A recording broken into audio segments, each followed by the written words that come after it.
Mr. Poilievre. Mr. Bazan. Mr. Bazan. Mr. Williams. Mr. Williams. Mr. Perkins. Mr. Perkins. Mr. Brock. You're looking at MPs voting today in a second non-confidence vote in less than a week. But like the first one, the Conservative motion to topple the Liberal government failed yet again. Now it's the Bloc Québécois' turn to try to squeeze the Liberals. It's asking the government to boost benefits to seniors, or else the party might try to help Conservatives trigger an election. But today, Liberal cabinet ministers appear to be leaning against the Bloc's demands. The Bloc's bill, although well-intentioned, now is not helping the most vulnerable seniors. A single senior with living with $30,000 would get less in support than a couple living with $150,000. We've done an enormous amount, be it dental care or what we've done for increasing OAS and GIS. But, you know, in terms of what we're going to do next, we have to do kind of a mixture of working with parliamentarians, because we're in a minority government. We have to work with all parliamentarians, and then be responsible with the public purse and make sure the decisions we make are focused on those with the greatest need. Well, the Bloc Québécois leader was asked today whether there was any wiggle room in his ultimatum. Absolutely no room to maneuver whatsoever. They would get us into a trap, gain time, make a deal with somebody else, and whatever trick they've got in their hat, as they always do. No room to maneuver. What we ask, or nothing. Okay, let's bring in the Tuesday Power Panel to talk about that. Emily Nicolas is a columnist for Le Devoir. Michel Cadario is a former Liberal National Campaign Director. Françoise Boivin is a former NDP MP. And here with me in the studio, Kate Harrison is a Conservative political analyst. Well, look, Yves-François Blanchet said there's no room for negotiation, so I'll see you all next week. No, I'm just kidding. Michel, there's always room for negotiation, I think. That's what I take from what the government is doing, saying that the 10% increase Mr. Blanchet is looking for is too much of a blunt instrument, suggesting other means-tested thing. How do you think this goes in the 28 days the Liberals have left to meet Mr. Blanchet's demands? Well, he came to play, clearly, you know, and it would be hard to say that there is wiggle room in terms of what his statement was, though I am a believer that there's always, almost always a deal to be made. And the other thing to remember is it's, you know, for Mr. Blanchet to be successful in this, you know, if he's going to topple the government over this bill and over his own, then he would actually have to have the Conservatives kind of support him in terms of this big spending bill, if it indeed is the basis for the confidence vote in terms of making it a money bill. And there's also the NDP, you know, are they in favor of it as well? There's a whole bunch of different ways that this can kind of mix and match in terms of how the votes kind of come down. I would think that as the days creep towards the 29th, that there might be a little bit more room in Mr. Blanchet's very, very stern statement, if he actually wants to do something. If this is all just a political ploy and he's ready for an election, then that's the kind of posturing that you would expect. Right. However, I don't think that that's it. I think that he's probably genuine, and that there is some ground to be made in terms of maybe some help for the seniors, and maybe the government will move a little bit. Françoise, I see you shaking your head as Michel posits that there's wiggle room and maybe room for debate. What's the political situation in Quebec? Do you think Mr. Blanchet can budge on this, or does he need to stick with his ultimatum? Absolutely not. He will stick to his ultimatum. First of all, Mr. Blanchet, since the breaking of the agreement between the NDP and the Liberals, has gained so much visibility. I'm not saying he didn't have much before, but for the last 3 years, the Bloc and Mr. Blanchet were pretty quiet. And suddenly, in 3 weeks, I think they had publicity like you would pay a fortune if you're a political party to get that type of visibility. So he made his position very clear. There's no interpretation. It's give your recommendation for assent, that it's going to get the royal assent, make it move. Here's the date. Supply and agreement is also part of the of his demands. I have zero hope personally that it will pass, and I'll say why. Unless the Liberals answer something in the House during question period, I mean, since maybe a week and a half, since they made their demands clear, and with a fixed date, the Bloc every day at their question time ask very bluntly, will you support the bill in question? And they get a really schnutz sandwich from the government bench telling them how they were not working for seniors by voting down the dental program and voting this down and so on and so forth.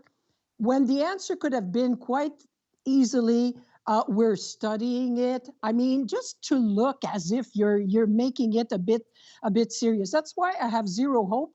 And between you and me, guys, it won't take up till the 29th of October to know so.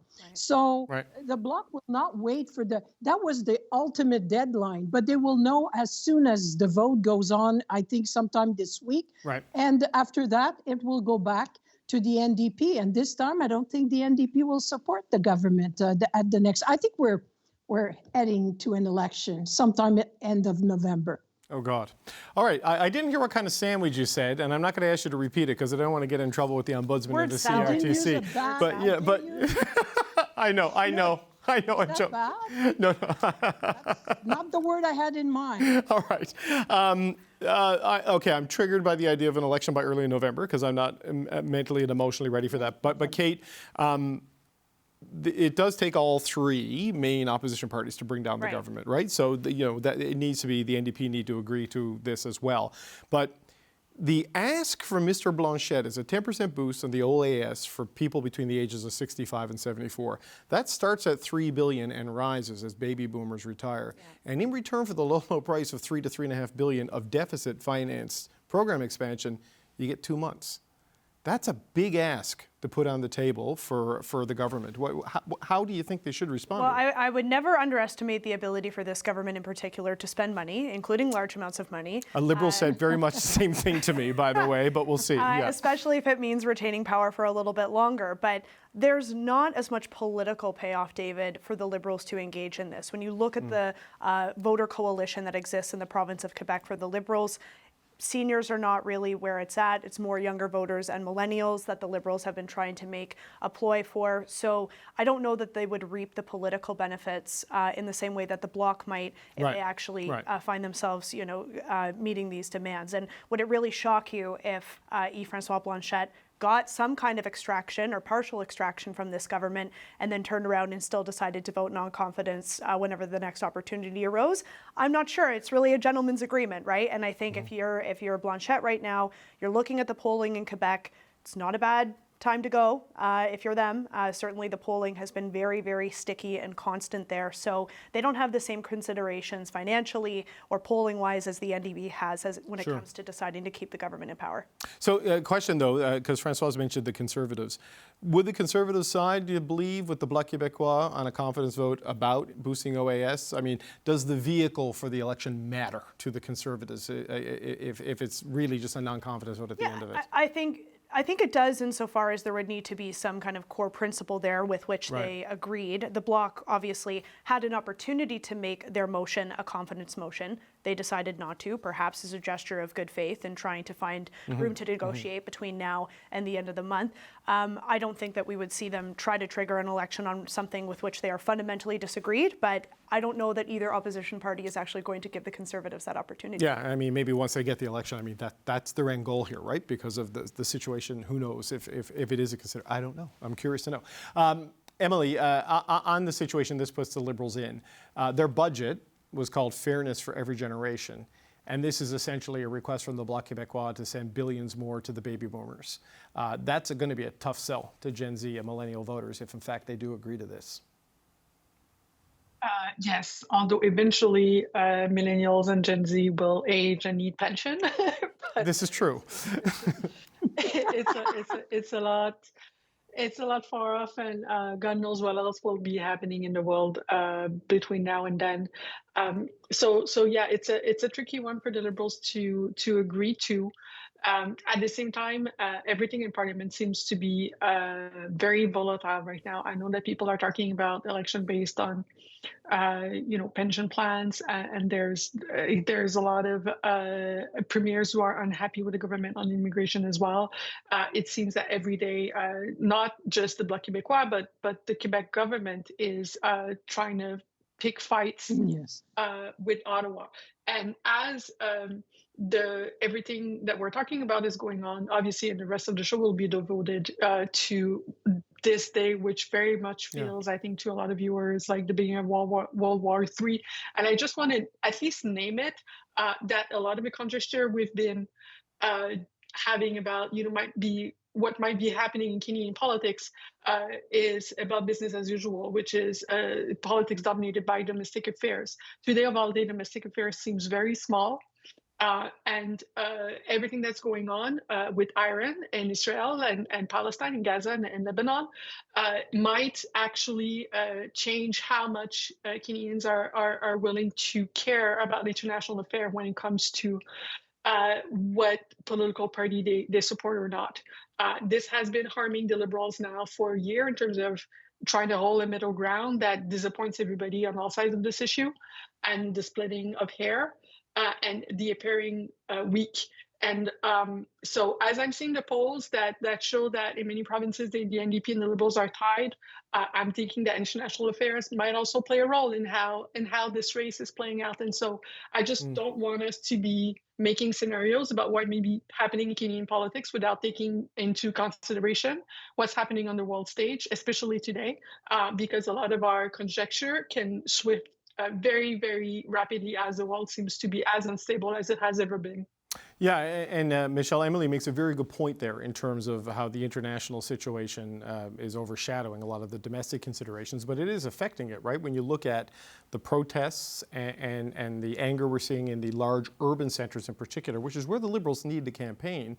We saw in 2021 the difficulty the Prime Minister had campaigning with sort of vaccine protests following him around. You layer Israel, Gaza, Lebanon, Iran on top of all of that. I don't know how the Liberals safely and cleanly do an election campaign right now. Well, I think that we're kind of seeing glimpses of that south of the border, and some of the challenges that the Democrats are having as well in terms of a lot of their base or their traditional base, and just how do you motivate people who are feeling very disappointed and feeling that the government that they've supported, that they would more naturally support, isn't doing all they can for those overseas. And you're right that this international challenge and just the war that's going on over there and the loss of life is impacting a lot of Canadians, and it will have an impact in the election campaign, whenever that is. I guess I'm still shook too by Francois's quite clear assertion that it's going to be this fall. I don't believe so. Either my head's in the sand, or I just don't believe that all the parties actually do want to go, save and except for the Conservatives. So, not to say that this Middle East situation is going to be resolved anytime soon. I think today, as Emily points out, it seems that this is going to be long-lasting and quite devastating for a lot of families. Yeah, and Emily is right. I mean, it's dominating things, and it's dominating the show. We're going to actually have to cut the power panel short because we have to do some special coverage of that. But just a quick last thing, just so, Michelle, you don't think a fall election. Françoise, you do think a fall election.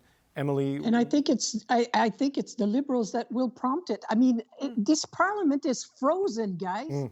How longer can they go on? It's frozen. They cannot take any intelligent decisions. All they do is one motion after the other on confidence. If I was the Prime Minister, right, I'd say, but that's me. So maybe it's my wish that I take. I just say enough. Okay. Let's go see the Canadian public and see what they think. So an emphatic yes, a skeptical no. Emily, where are you on an election this fall, or do you think it makes it till next year?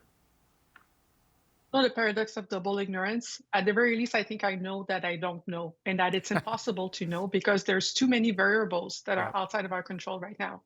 Canada is not Canada's voice is incredibly small in the world right now, and so there's a lot of things that are impacting a lot of Canadian citizens that Canadian government and provincial governments have very little to say about. And so we are not in charge of our own destinies in many ways tonight. So I know that I don't know what's going to happen next. Okay, that is a very wise thing to admit when you don't know what you don't know. Kate, what do you think? Do you think we get to Christmas, or do you think we go to the polls before that? Well, there are a few things that we do know. We do know that the NDP is not in great operational or financial shape to fight an election. They never really are. Yeah, better I think than some of the reporting we saw this week. I think that's based on year-old data as opposed to where they are now. Campaign debt has been eliminated, but are they on their best footing? Probably not. We'll see what happens in BC as well. Right. I think that the NDP will want to see how that plays out. Does David Eby actually lose government or not? Do they make inroads in Saskatchewan or not? There's a couple of real things there. On the Liberal side, they want the U.S. election to play out. They crave that contrast with Donald Trump that they feel that they can draw. And then, of course, you have Jagmeet Singh's pension deadline of February of 2025. So all of that being considered, I would put my money on spring more likely than fall of this year. Okay. Well, it's a lot of uncertainty and a lot of variables, and we'll see. I'm with Emily. I don't know what I don't know, and until we know, I'm not going to make a prediction, but I'm going to say goodbye. I want to thank you all very much. Emily Nicola, Michelle Cadario, Françoise Boivin, and Kate Harrison.